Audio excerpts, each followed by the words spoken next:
Assalamualaikum warahmatullahi wabarakatuh. Kami dari kelompok 7 akan mempresentasikan hasil diskusi kami, yaitu tentang kanker ovarium stadium 3 dengan anggota Dika Adil, Ika Melasasi, Tanti Purwanti, dan Wahyu Catur. Kasusnya yaitu pasien atas nama Nyonya SD, berat badan 45 kg, tanggal masuk rumah sakit 27 bulan 8 2012, diagnosis dokter DPO yaitu kista ovarium C ganas, DDO ada kanker ovarium stadium 3C dan multiple myoma subrerosa. Riwayat pengobatan pasien pada tanggal 29, pasien telah melakukan operasi pengangkatan rahim, kemudian pemeriksaan patologi anatomi, ASI tes, sitologi terdapat kelompok-kelompok sel ganas adenokarsinoma, ovarium, papillary serous adenoma ovari. Fototorak tidak tampak proses metastasis, pemeriksaan kolon tidak tampak kelainan. Kanker ovarium adalah kanker ginekologis yang paling mematikan karena pada umumnya baru bisa dideteksi ketika sudah parah. Tidak ada tes screening awal yang terbukti untuk kanker ovarium. Tidak ada tanda-tanda awal yang pasti. Beberapa wanita mengalami ketidaknyamanan pada abdomen dan bengkak. Kanker ovarium adalah kanker ganas yang berasal dari ovarium dengan berbagai histologi yang menyerang pada semua umur. Tumor sel germinal lebih banyak dijumpai pada penderita berusia kurang dari 20 tahun. Sedangkan tumor sel epitel lebih banyak pada wanita usia 50 tahun. Berikut merupakan klasifikasi stadium kanker ovarium. Pada pasien kami mengalami kanker ovarium stadium 3C yaitu metastasis peritoneum di luar pelvis dengan diameter terbesar lebih dari 2 cm atau metastasis kelenjar getah bening regional. Faktor pencetus dari kanker ovarium ada faktor genetik, faktor reproduksi, dan faktor lingkungan.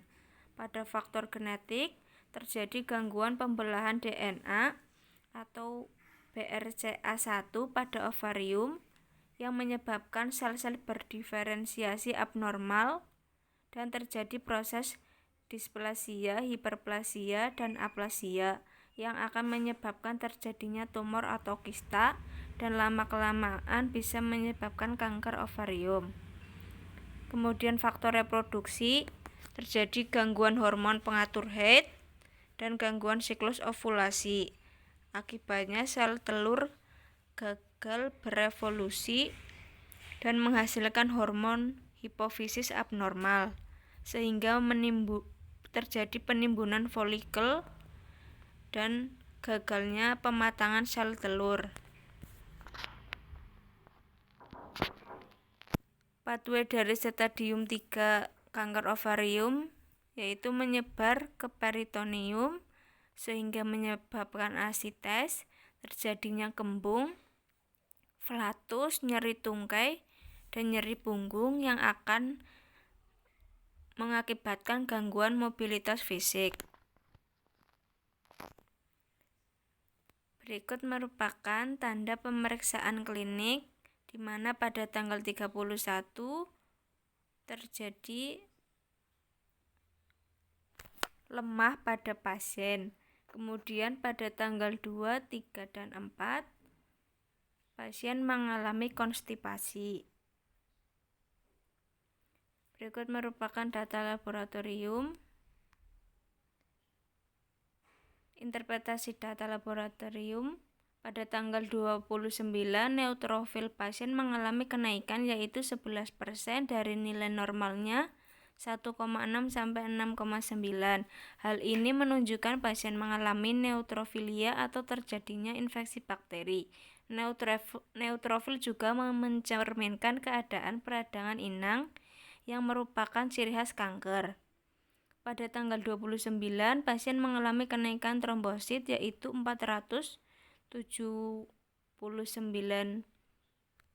dari nilai normalnya yaitu 150 sampai 450 ribu mikroliter, dan hal ini menunjukkan pasien mengalami trombositosis karena pada pasien kanker trombosit akan meningkat secara linier dengan stadium kanker ovarium.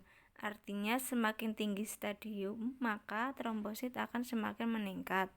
Pada tanggal 6, natrium pasien mengalami kenaikan yaitu 148 dari nilai normalnya 136 sampai 145 milimol per liter. Hal ini menunjukkan pasien mengalami hipertermia dan nilai klorid serta kalium pasien juga mengalami kenaikan. Hal ini menunjukkan adanya gangguan elektrolit. Pada tanggal 28, nilai SGOT dan SGPT pasien mengalami kenaikan. Hal ini menunjukkan adanya kelainan fungsi hati akibat toksisitas penggunaan obat kemoterapi. Karena SGPT diproduksi pada organ hati, sehingga ketika terjadi kerusakan pada sel hati, maka nilai SGOT dan SGPT dalam darah akan meningkat.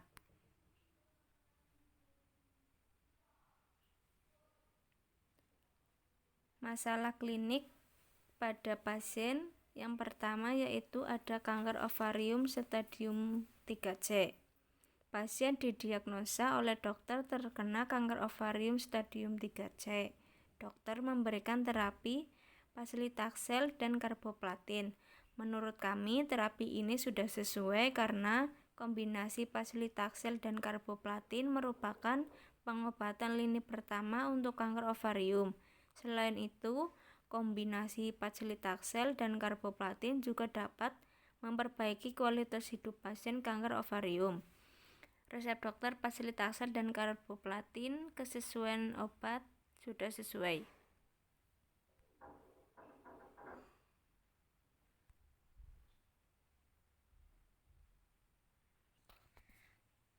Kemudian ada konstipasi. Pada tanggal 2, 3, dan 4 pasien mengalami konstipasi. Dokter memberikan terapi flat enema. Menurut kami terapi ini sudah sesuai karena flat enema yang berisi sodium bifosfat digunakan untuk mengatasi sembelit. Resep dokter flat enema, kesesuaian obat sesuai. Kemudian ada gangguan elektrolit. Pada tanggal 28 dan 29 pasien mengalami kenaikan nilai natrium, kalium, dan klorid. Dokter memberikan infus RL-D5. Menurut kami sudah sesuai karena pemberian cairan ini merupakan terapi suportif atau pendukung untuk mempertahankan keseimbangan cairan, menghindari obat hepatotoksik. Resep dokter infus RL-D5, kesesuaian obat sesuai. Kemudian ada antiemetika. Pasien yang dalam pengobatan kanker mengalami timbulnya efek samping berupa mual muntah. Di sini dokter meresepkan injeksi ranitidin, injeksi ondansetron, diphenhidramin, dan dexamethasone. Menurut kami pemberian ondansetron kurang sesuai karena menurut NCCN tahun 2018, ondansetron diberikan 8-16 mg dapat meningkatkan nilai SGPT dan SGOT dan memiliki riwayat asites. Maka ondansetron digantikan dengan ranitidin. Ranitidin yang bekerja memblok reseptor histamin di jalur gastrointestinal pada mekanisme mual dan muntah di Piro 2008. Resep dokter ranitidin, ondansetron, diphenhidramin, dexamethasone. Untuk kesesuaian obat sesuai, tidak sesuai.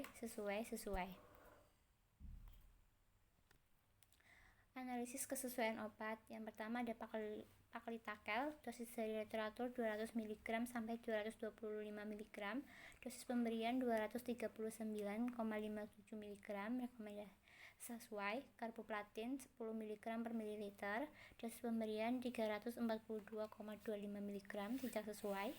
Flat enema 1 daily, dosis pemberian 1 daily, sesuai.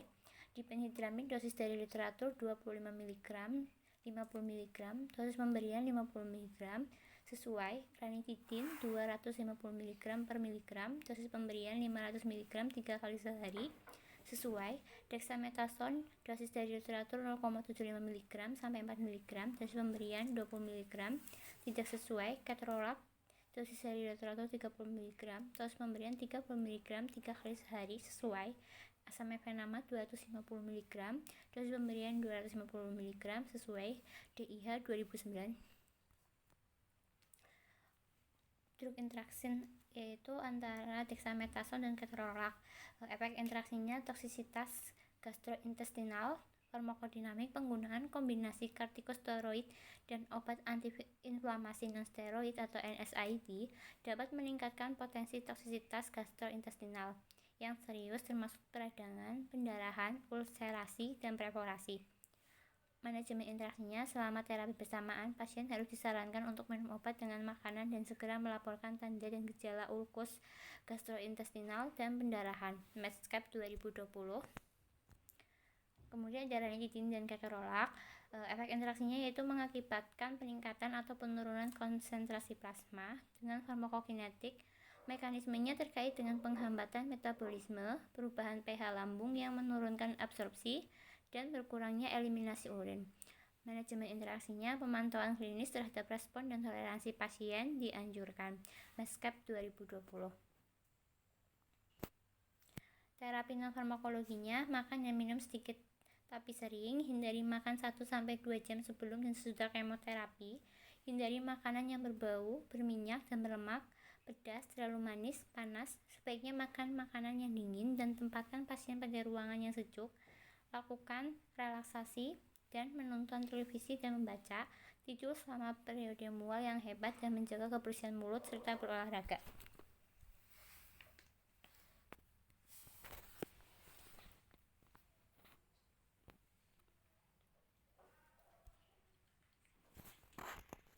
Demikian presentasi dari kelompok kami. Kurang lebihnya mohon maaf. Terima kasih. Wassalamualaikum warahmatullahi wabarakatuh.